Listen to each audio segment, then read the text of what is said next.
This is Greg for Teslafaninsight. Today we focus on the fact that Elon comes out and confirms the volume of demand for Teslas, and this prompts the stock to do a run-up today of about 100 points.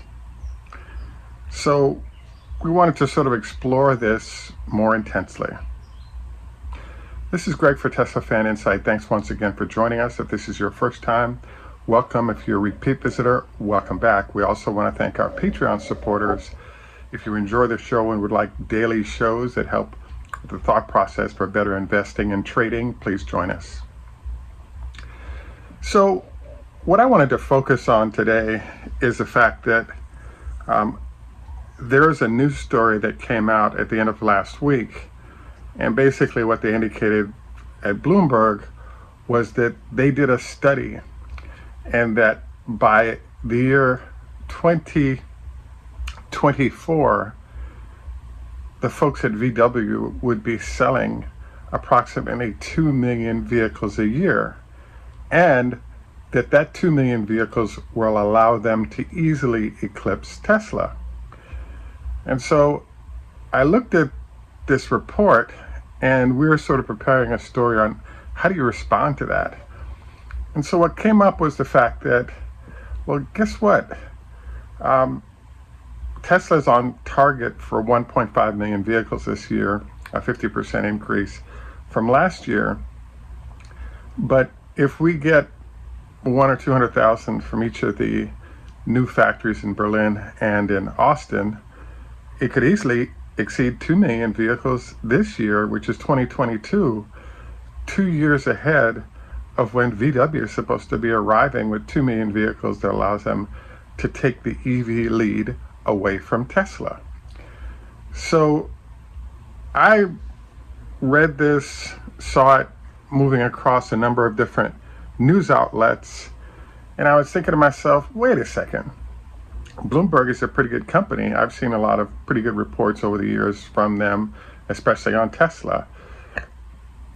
We do know that the Wall Street Journal's family, the Barons, etc., is constantly hunting for stories about Tesla that put the company in a bad light, potentially affecting how investors view the company, and usually in a negative way.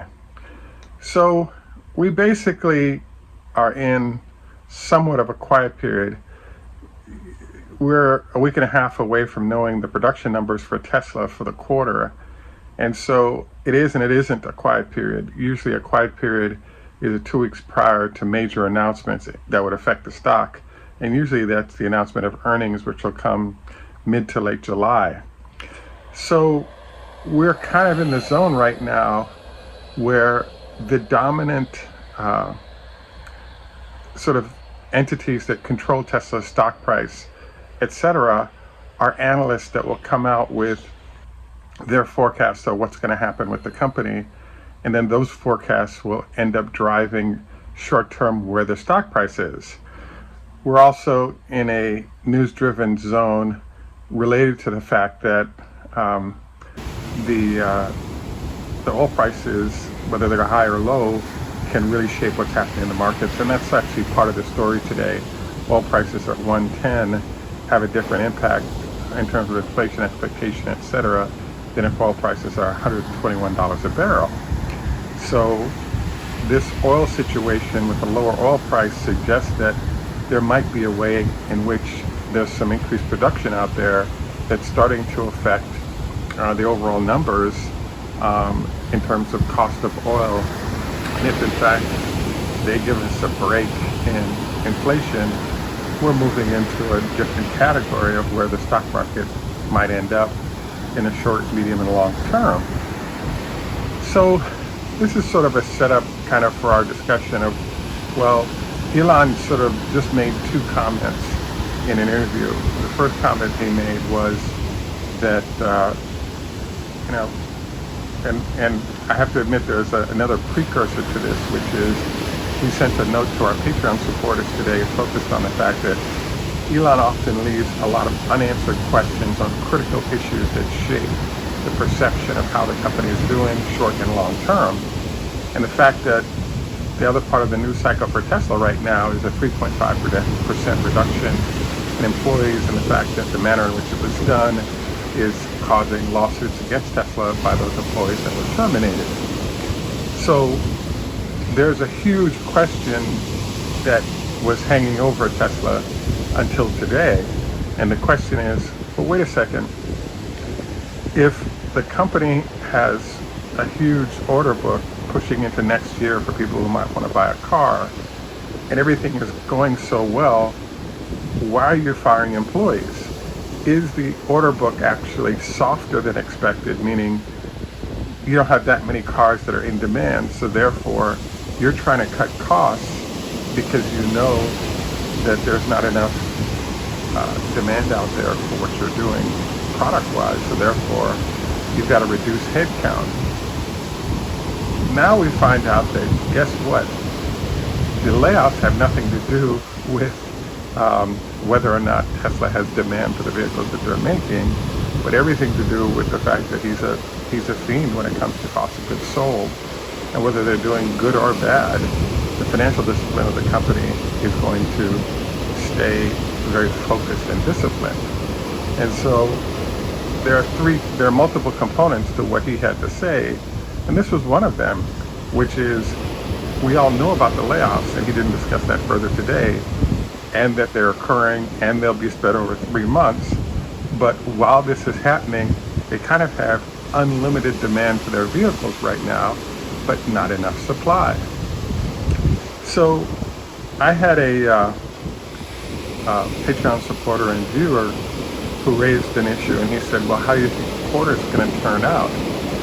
And, is Tesla going to meet its numbers? Well, we're kind of in a space right now that's very unusual. Tesla has 4 instead of 2 factories up, and they're ramping production at every factory, old and new.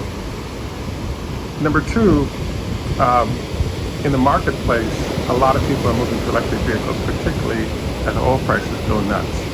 And they really want all the value proposition that electric vehicles provide, which is actually great news for Tesla.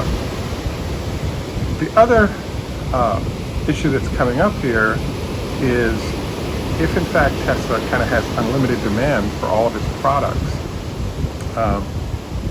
it's actually a good sign discipline-wise that they're trimming staff on a limited basis to maintain their numbers. I have to honestly say that I think that decision is kind of nutty, because what happens if all your facilities increase by 10 or 20% what they're producing? Won't you actually need those folks in order to, get things done? And train people is a way better deal than hiring new people that are untrained. So, those questions I think have been lurking, particularly surrounding the layoffs and the Bloomberg article. But Elon sort of confirmed, but didn't confirm what the numbers are, because what he said was the fact that we're backlogged into next year for purchasing our vehicles is a clear sign that we have unlimited demand. But the other point he made was, despite having to raise prices, let's say $5,000 a car to address supply chain cost increases, we still are facing huge amounts of demand. So the specific question that was posed by the interviewer was, is Tesla fearful of competitors? And Elon's response was, it's hard to fear competitors when you've sold out all your cars into next year, and in some cases beyond next year nicely. And so, short answer, very big impact in terms of the logic stream. There are 2 areas that most investors focus on. Number 1, how's your production looking? i.e., are you growing your productive capacity on a regular basis? Because we want growth to make money. So on one hand, do you have enough demand for your product that you can make more money, which Tesla obviously does, and you can see increasing values of their cars as a result, because of how long the wait is. And on the other side of the question is, can you produce the product to get to those customers? And I believe Tesla has the best supply chain of all the EV companies. So we're in a situation where there's a reason why we've been slow to build the numbers coming from the brand new 2 factories. But right now, what the concentration on is Tesla planning on increasing production? Absolutely. That's why the 2 factories were built. And they kind of get a pass for miss or meet today or right now, because it's very easy for the marketplace to confirm that the facilities are there to have Tesla continue to ramp production as they get the components necessary to do so.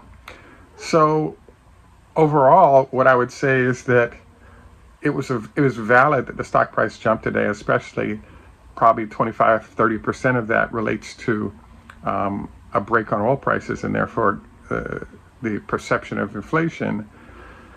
But, you know, we're really looking at a situation right now where for the last, let's say, 4 years, there's been a quarterly, how did the number look? Is the number good or bad? How's the future look? Well, guess what? When you're sold out for a year, year and a half of everything you have, we know demand is way good. The only question there is, what are you doing to make sure your production capacity rises to meet that demand? And it's my belief Tesla's doing everything they can to deliver on that. So that is the general sense that I have of everything that we're looking at right now. And I think that if you're a Tesla owner, I think all this is good news that pertains good things for the company, the stock, etc. So we actually are very much looking forward to your comments, because we do have a lot of news flying constantly, and there never seems to be a discussion of, or Tesla really doesn't allow a look in on its production numbers easily until end of the quarter, or its demand side. And this window, based on increasing prices not mattering to Tesla demand, is pretty powerful news. And I think it's going to shape the stock for the next few days for sure, but particularly as we get into the production number, we're going to see a number. And because of how everything looks, I almost feel like the numbers are relevant, because everyone can sort of confirm what he's articulating by trying to buy a vehicle right now. So supply and demand sides are looking completely awesome. And it's just a matter of allowing the company to implement its process. So we very much look forward to your input on this. I think it's exciting news to see the company moving forward in this fashion. This is the end of our Tesla commentary today. I just wanted to remind you, we encourage you to do 25 leg lifts per leg with a 5-pound weight as a way to strengthen your quad muscles, reducing the chance of knee issues. And don't forget, no more than, don't go to bed within 2 hours of eating, preferably 4. Let the food digest so you don't have stomach bile roll up into the rest of your upper respiratory system, potentially causing cancer. At any rate, this is Greg for Teslafaninsight. Thanks once again for joining us. Tschüss, German, au revoir, French, Lehitro, Hebrew, Hoda, as far as Israel, Russian, Ni hao ma, Chinese, Kambawa, Japanese, Heido, Swedish, Namaste, our friends in India, Asante, and in Jamaica we say enough respect, walk good man. Thanks and have a great day, and bye for now.